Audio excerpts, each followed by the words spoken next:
We're going to welcome a very special guest. She is a friend of ours, a supporter of ours, who we got to know through doing this show. But she also is one of the most well-read journalists in America on the immigration topic. She made a great film called The Second Cooler, which is a documentary about mass migration and who benefits from mass migration. And so on the first full day of the new Trump era, can't think of a better guest to bring in for these next couple segments. Please welcome to the program, Ellin Jimmerson. Ellin, what's up? Ellin! Hey! Yeah, you're cutting in on our act, man. Go to another room. We don't want the books behind you. Yeah, now you got more books than both of us. Yeah. I do read books. Okay, so I really wanted you on for these segments because of everything that went viral yesterday, and there was a lot that went viral yesterday. I don't think anything went quite as viral as this, at least not on X. 36 million views for this tweet from a relatively obscure handle. This is Arelis R. Hernandez. She's a Washington Post reporter. Migrants in Ciudad Juarez who were waiting for their 1 p.m. CBP1 parole appointments learned 20 minutes ago that the app has shut down and those appointments are no longer valid. So they are waiting to apply for asylum status, and this app was supposedly useful in helping schedule those first meetings. And after Trump took office, the app shut down. And so this is a video that, like I said, went as viral as anything else yesterday, which is a big statement considering it was Inauguration Day and she was up against the Elon Roman salute. amiga, dime.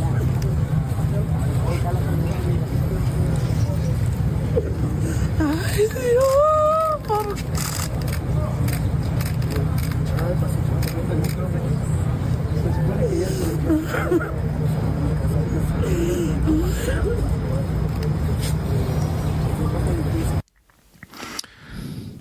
36 million on that.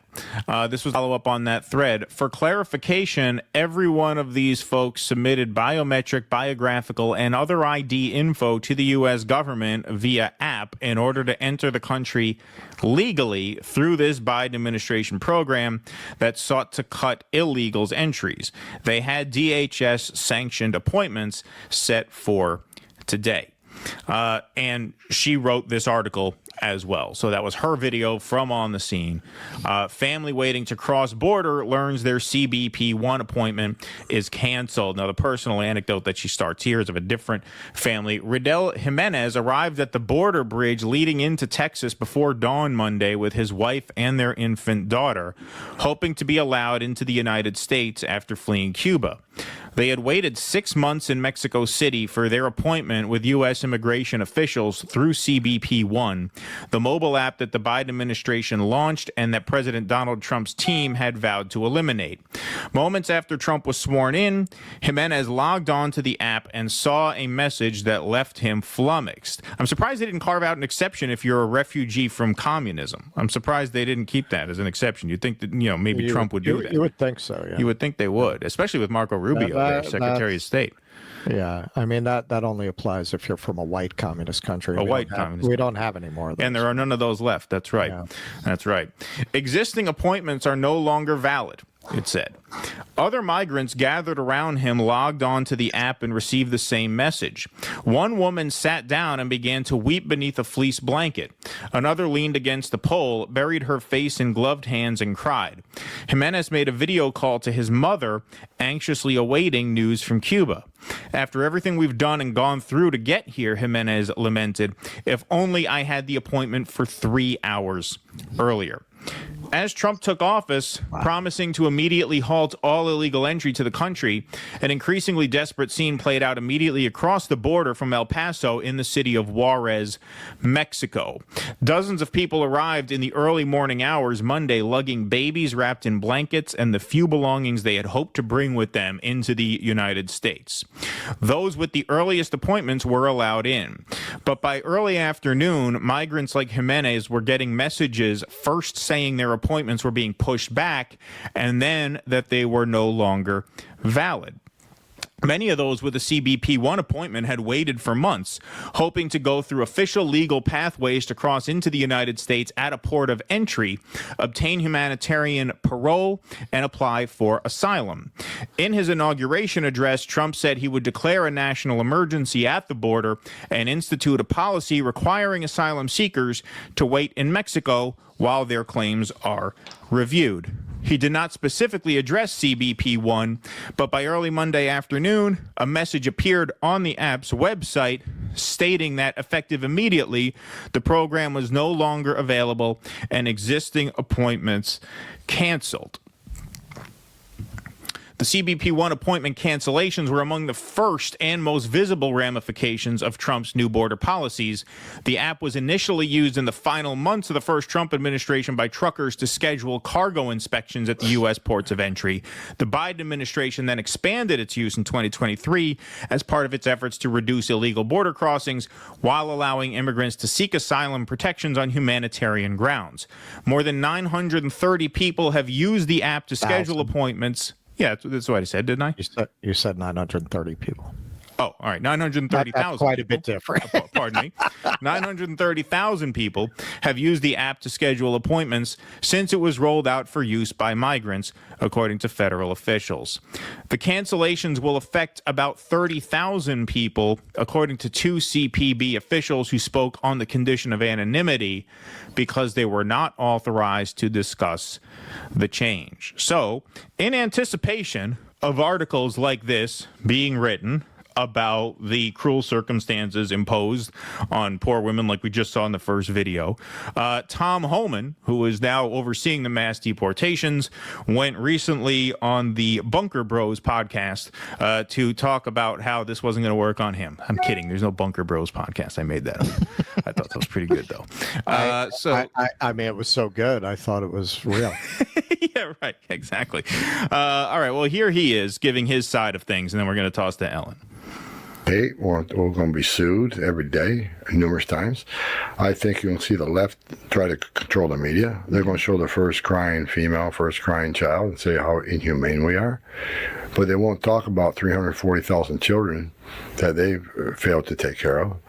They're not going to talk about the young women who have been murdered in this country at the hands of criminal cartels. We're not going to talk about the hundreds of angel moms and dads who buried their children. You want to talk about family separation? They buried their children because their children were killed by a member of a criminal cartel or someone that's not supposed to be here. They'll tell one side of the story. They'll try to vilify us, but they're not going to stop us from doing our job. I don't care what the media says about me. If they saw what I saw in 34 years, saw the tragedies I've dealt with in 34 years, they will certainly understand me. They may not still like me, but there's a reason why we do what we do. Yeah. I'm tired of women being raped, making that journey. I'm tired of dead children. I'm tired of women and children being sex trafficked. On this administration, sex trafficking is up 600% of women and children. We have a record number of people on the terrorist watch list being arrested. Historic record. A 3,500% increase. Record number of Americans dying of fentanyl. We got a record number of cartel members that have entered this country. You know, the criminal cartels in Mexico making more money than they've ever made in smuggling aliens, trafficking in women and children, and moving dope. So, hate all you want. Push the misinformation out all you want. We're not going to slow down. We're not going to go away. We're going to get this done.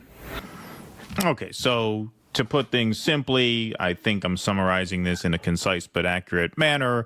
What this story shows, starting with the viral video and then the subsequent write-up, is the sort of humanitarian cost of suspending this program as quickly as it was. But also, Homan there makes the point that the trip north poses a humanitarian danger as well. So part of why the reason I want you on for this is because you know this issue much, much better than we do. It's very complicated. I think it's a very big issue with a lot of small moving parts inside it. And so given those two things I showed you, what do you make of the CBP-1 program and what Homan says in not in response, but I think that's kind of another perspective on the humanitarian crisis. Right. Yeah, exactly. Well, of course, first of all, I am one of those angel mothers who buried a child, not figuratively, she was cremated, but, because of an undocumented man who killed her with the involvement of a high-speed police chase. But the thing about the video of the crying mother and all is that when we say this program was suspended and we talk so much about it, it makes it press about the program would have you believe, and I think that woman believed, and this is what I said to you yesterday, Keaton. Yep. This is what Martin Luther King Jr. called the cruel manipulation of the poor. I think when people were getting those appointments, they thought that would automatically lead to asylum. Mm-hmm. And if the woman's claim, as I read elsewhere, was that she just wanted to be reunited with her son, that would not have qualified her for asylum.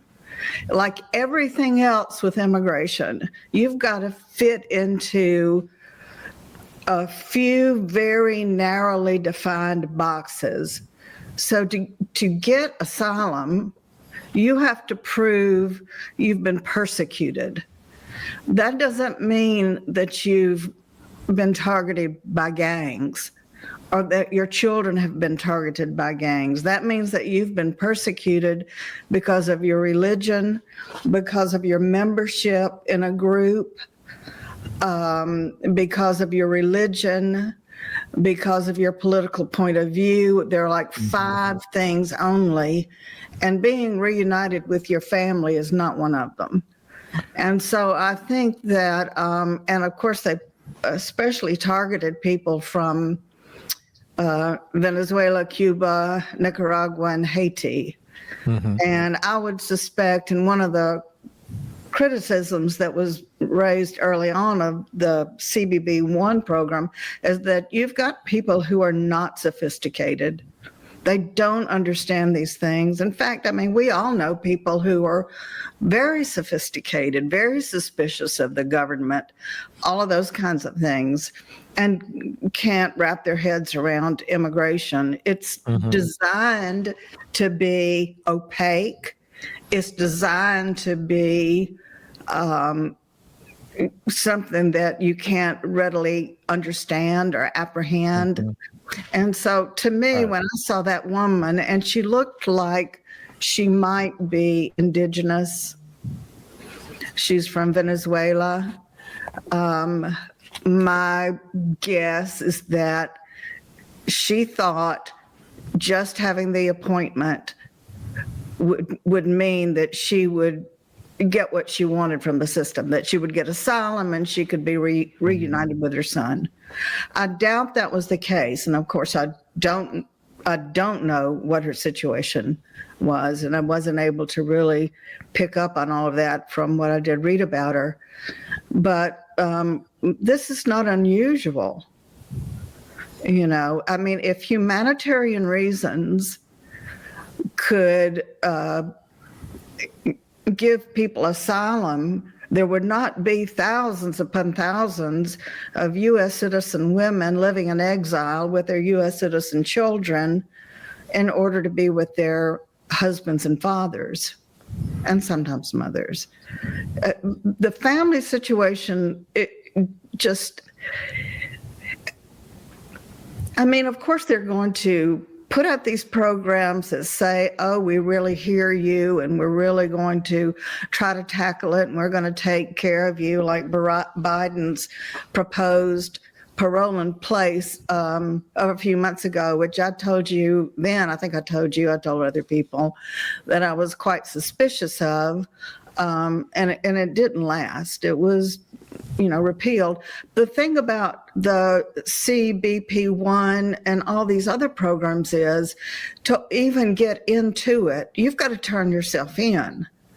You've got to you got to provide the United States government with biometrics, with a photograph, and of course you've got to have a cell phone, which means you can be tracked through GPS, and all of this for a status you very likely won't get. It's very difficult to prove that that you're being, that you would fit into one of these categories.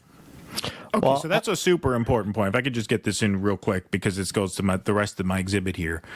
You said in order to, going through this CBP1 app, creating an appointment online means essentially turning yourself in, right? Because you're volunteering all this information about who you are. Now, you're saying in this case, this woman was desperate to get into the country to reunite with her child. Okay, so if she wanted to do things illegally, she would just go somewhere that is not a port of entry and try and sneak through, right? The reason she's here doing this, even that was legal. No, for a long time. Well, right, sure. You could ask for asylum anywhere and at any time. So to say that she was entering illegally, she would have entered without inspection. Well, I'm just saying, like, if she didn't want to go through the process, if she didn't want to risk being turned down, and she wanted to simply sneak in, that's what she would have done. To volunteer herself into the system like this is to go out of her way to do it the legal way, the on-the-books way, at great risk to herself, because there's a good chance, as you just said, that she won't be turned in. But that's not what Benny Johnson would have you think. Right. So Benny Johnson, sorry, go ahead. No, you said that she won't be turned in. I think you meant to say that she would not be let in. Asylum. Right. She won't be let in. Pardon me. That was my bad. Yes. Thank you for catching that. Good thing I have you and Russ here to catch all my mistakes today.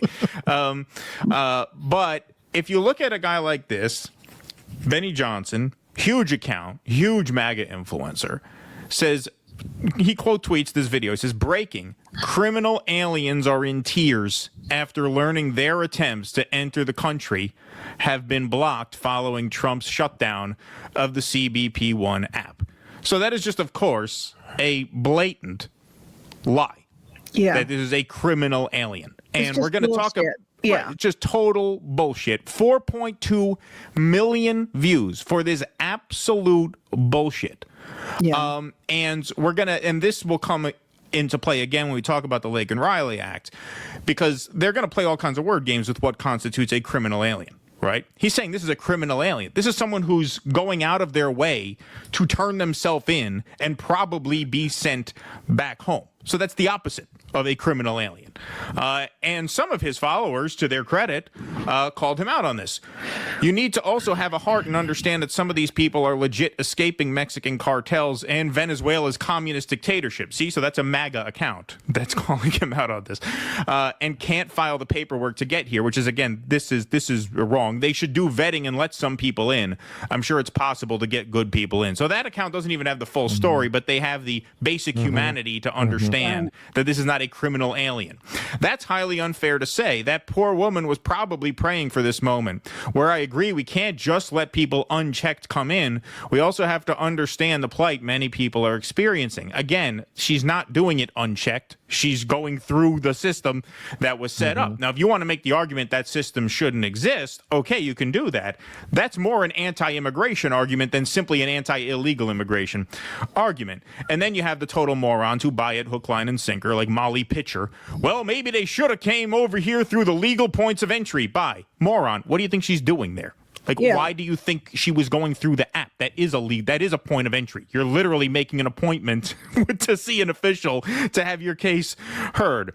KSA, I'm sorry, but there is a legal process she and all immigrants can take to gain entry to America. Breaking and entering is unlawful. Again, the ignorance is just astounding. There are also other countries in Latin America she could turn to for a brighter future. Yeah, which ones? That's a pretty short list of ones that we have not sabotaged. So I make that point because I feel like over the course of the campaign, and, we had you and Todd Miller on to show your film about a month or so back, the rhetoric around this was just all one way, because the Democratic Party really ceded this issue to Trump.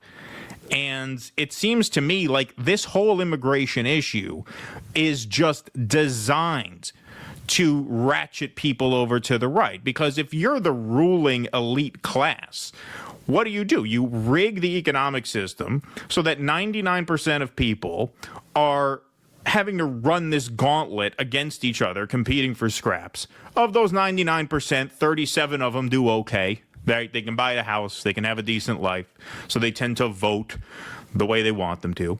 And then the remaining 62%, that's the working class who can't afford a $500 sudden payment if it comes up, right? What do they say with that Forbes article? 62% cannot come up with $500 at a pinch. So, of course, those people are going to be resentful of immigrants when they perceive immigrants to be accessing certain privileges that they don't have access to, like in California, where they expanded immigrant health care for 700,000 people while you got ordinary people getting hosed by their private insurance companies. Right. So, like, it's an issue that is just so designed to create this permanent ratchet effect rightward, because to really fix it would require upending imperialism and capitalism. And even if we did that, it would take decades before we see the benefits of that. Meanwhile, you have all these very small short-term problems that affect the day-to-day lives and needs of working people. What are they going to do? They're, of course, in the short term going to turn on the immigrant, right? Because they see them as the most immediate threat to their day-to-day well-being. So what is the way out? It seems impossible. I never have an answer on this issue, and this is why. Well, another real problem is that liberals and Democrats pushed back with stupid arguments. They only take jobs you don't want. You're just afraid of change. You're a racist. Yep. And that was I have been saying for as long as we have had a show, this was going to happen. Not just here in Europe.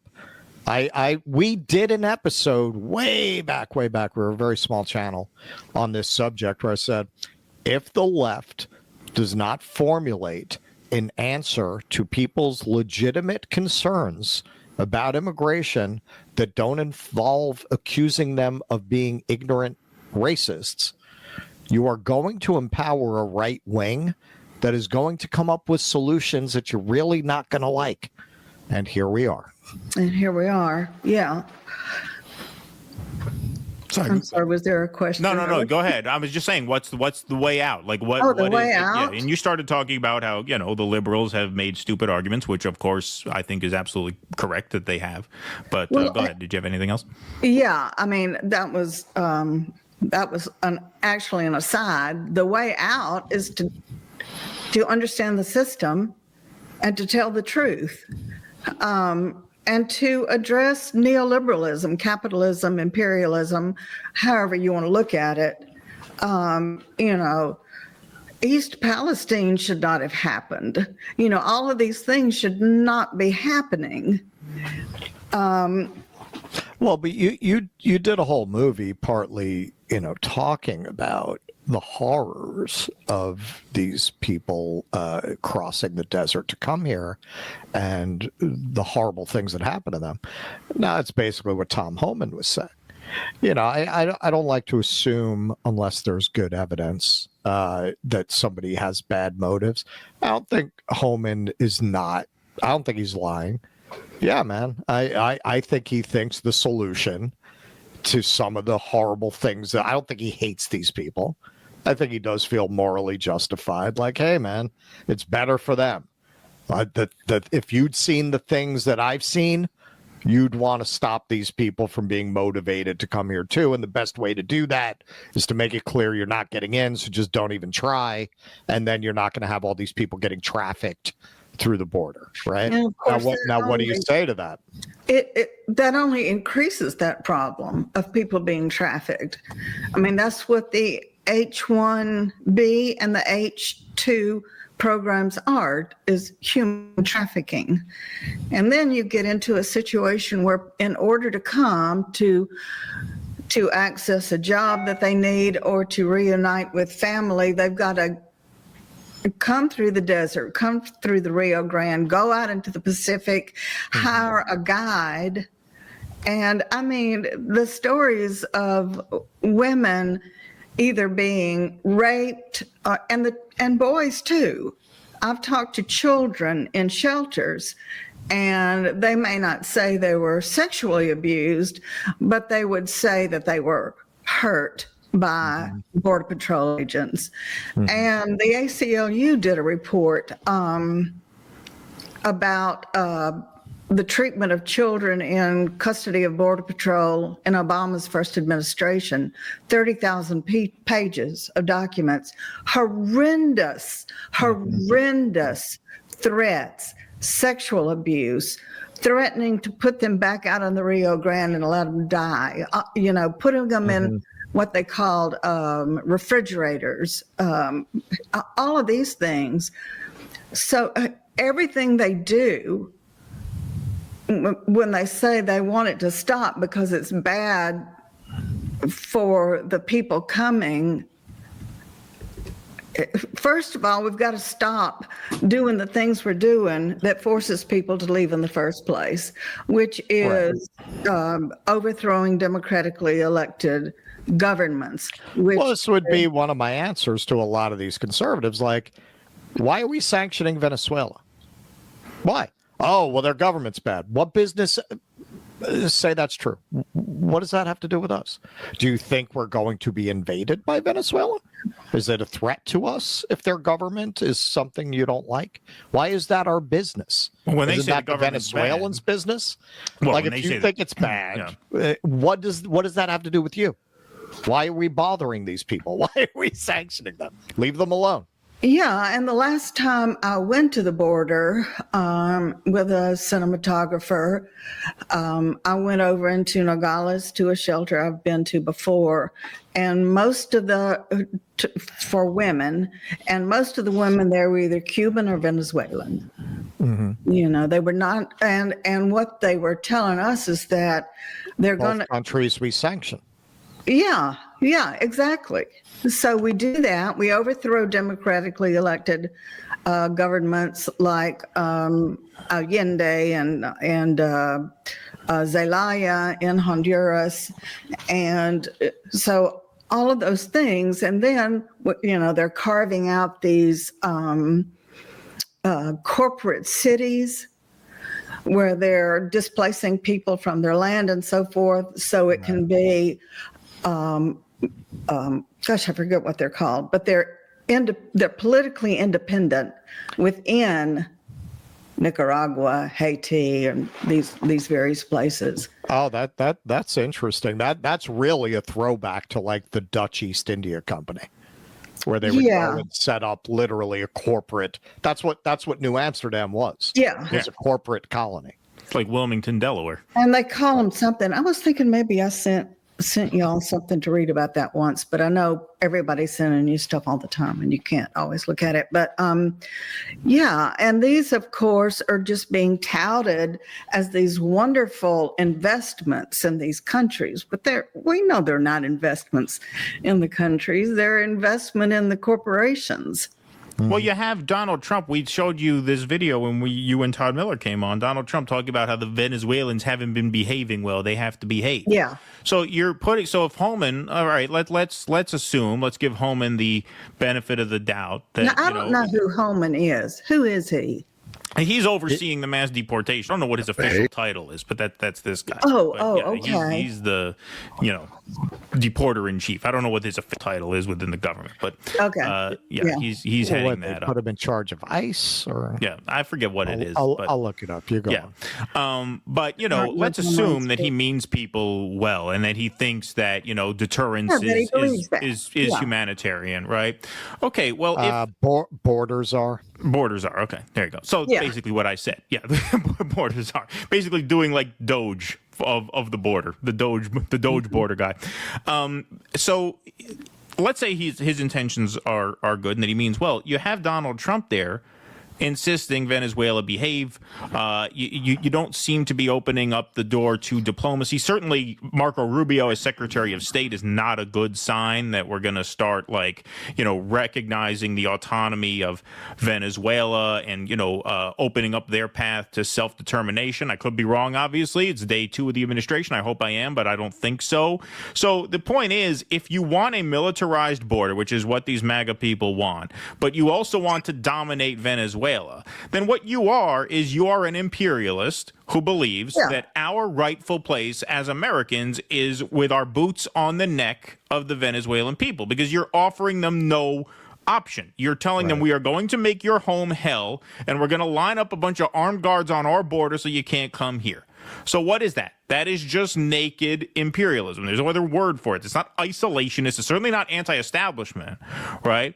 That is just an imperial mindset. And so what option at that point do you give people? We want these countries to be colonies, basically, and plantations for American corporations. That's what Cuba was pre-Castro, right? That's what we want Venezuela to be, because the reason we consider Venezuela's government bad is because they want a fair price for their oil, right?